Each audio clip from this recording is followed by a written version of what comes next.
Mesdames et messieurs, vous avez compris, c'est l'heure de l'analyse de Badi Banga. Bonjour Emmanuel. Bonjour Esther Pezo. Nous parlons du retour de Moïse Katumbi Chapwe à Lubumbashi après autant de mois d'absence pour des soins médicaux à Londres. Que vous inspire ce retour de Moïse Katumbi? D'abord, c'est un événement très joyeux parce que le gouverneur du Katanga a inscrit un long moment d'absence à la tête de sa province. Il a été à l'étranger pour des raisons de soins et il y a eu beaucoup d'eau qui avait suffisamment coulé d'ailleurs sous le pont lorsque les uns ont commenté l'actualité dans un sens ou dans l'autre.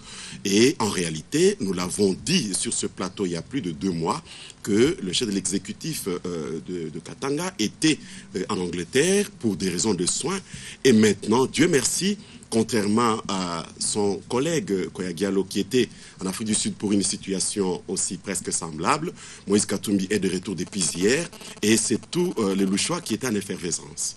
Mais il s'est adressé aux Louchois, mais aussi à tous ceux qui regardaient la télévision. Quel parallélisme établissez-vous entre l'engouement des Louchois et celui de Burkinabé, auquel du reste fait allusion Moïse Katumbi?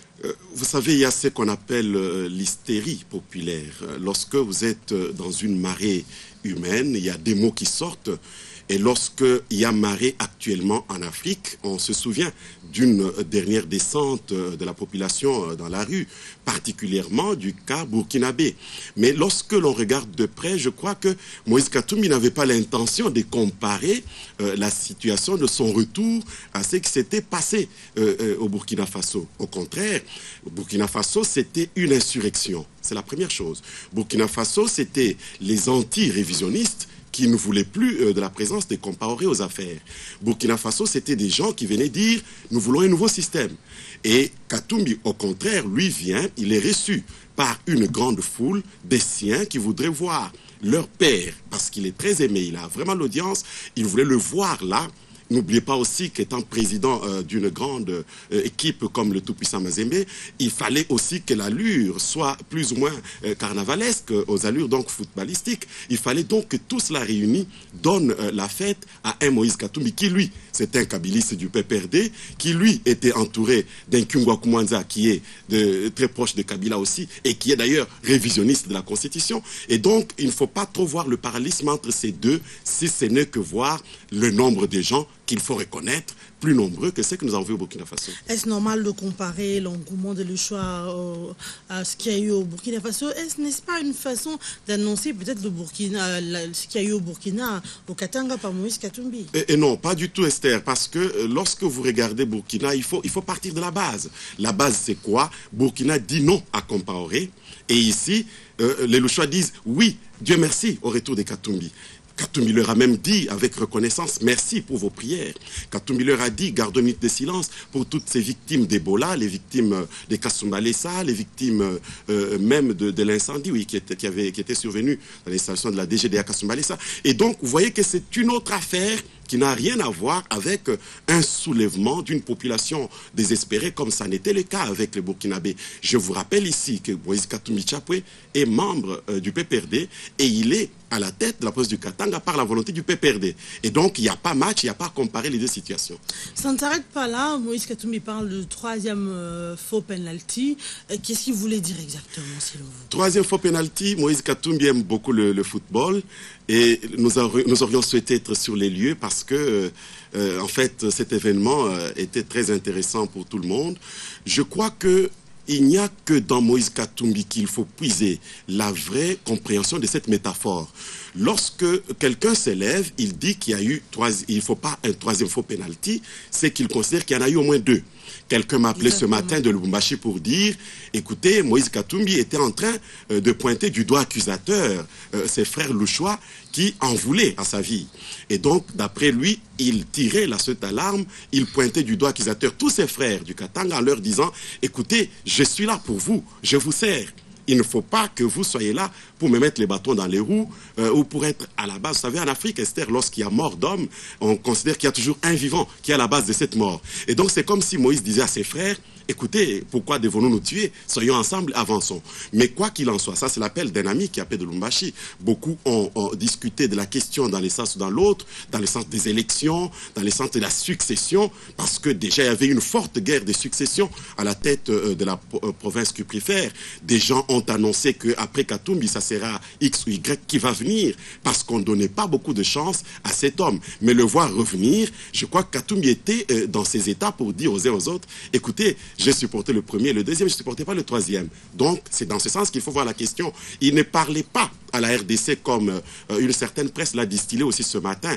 Parce qu'au fait, Katumbi, à ma connaissance, n'est que gouverneur du Katanga.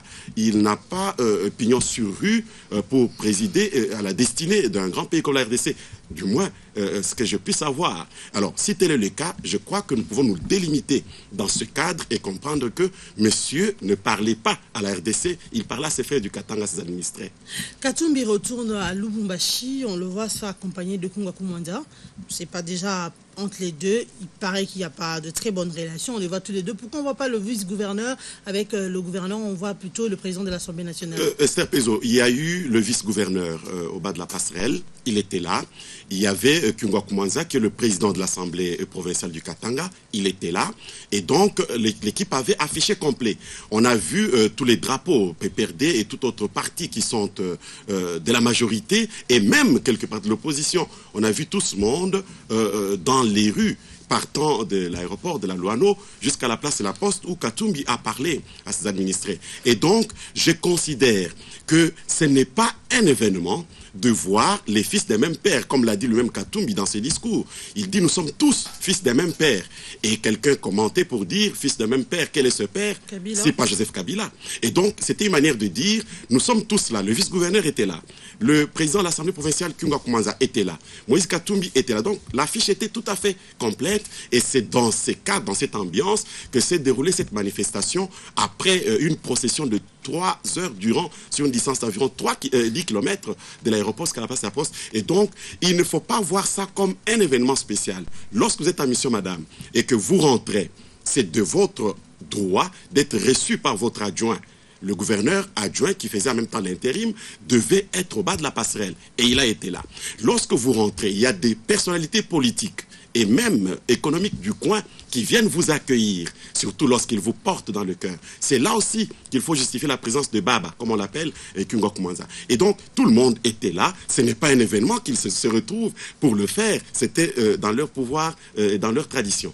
Pour une comparaison n'est pas raison, mais lorsque le gouverneur du Bas-Congo est rentré, on a vu le vice-gouverneur s'adresser à la population. Mais curieusement, à Lubumbashi, c'était le président de l'Assemblée provinciale du Katanga qui a réagi, que cache Gabriel Kumwanza lorsqu'il appelle à cette même occasion la CENI à accélérer les préparatifs des élections. Écoutez, je crois qu'actuellement, dans notre pays, Esther Pezo, il faut voir la question des élections comme une urgence qui préoccupe toutes les classes politiques, que ce soit la majorité, que ce soit l'opposition, des élections. Lorsque vous allez à l'Union européenne, nous étions dernièrement avec Jean-Michel Dumont, l'ambassadeur de l'Union européenne, qui l'a dit dans les mêmes termes. Lorsque vous allez aux Nations Unies, c'est la même chanson. Lorsque vous allez aux Nations Unies, c'est représenté par la MONUSCO. La semaine dernière, ils sont encore revenus sur le calendrier électoral et consorts. Où est le problème lorsque, au niveau du Katanga, profitant de cette marée humaine, on puisse épingler certains problèmes? Pourquoi vous ne m'avez pas parlé d'électricité, par exemple? Parce qu'il a été ici le cas. Moïse Katumbi a dit aux siens, écoutez, je sais que vous avez des sérieux problèmes d'électricité et de carburant. Mon retour sera une réponse à cette question. Pourquoi vous ne parlerez pas d'Ebola? Moïse Katumbi a parlé d'Ebola. Nous demandons une minute de silence à tous ceux qui étaient sur les lieux. Avec ce temps, on ne peut pas tout ramasser, on a pris l'essentiel. Hein, bien sûr, on voit les points qui sont saillants. Entre autres, le point des élections. Et donc que, ayant saisi l'occasion, vous savez que Kungwa Kumwanza n'a pas cette occasion de parler à des milliers de gens qu'on a vus. Il fallait maintenant qu'il en parle, qu'il saisisse cette opportunité. C'est ça un homme politique. Il saute sur une opportunité, il dit maintenant qu'il y a des milliers qui me suivent, je peux en profiter pour lancer tel message. Et c'est ce qu'il a fait, et je crois que son appel a été entendu aussi bien par la population que par la CENI. Emmanuel Badibanga, rédacteur en chef du journal L'Avenir, c'était ma dernière question. Merci bien, Esther. Mesdames, Messieurs, merci d'avoir suivi ce 12-13, mais avant de nous séparer, voici donc le rappel des grands titres. Alexis Tambwe Mwamba a signé son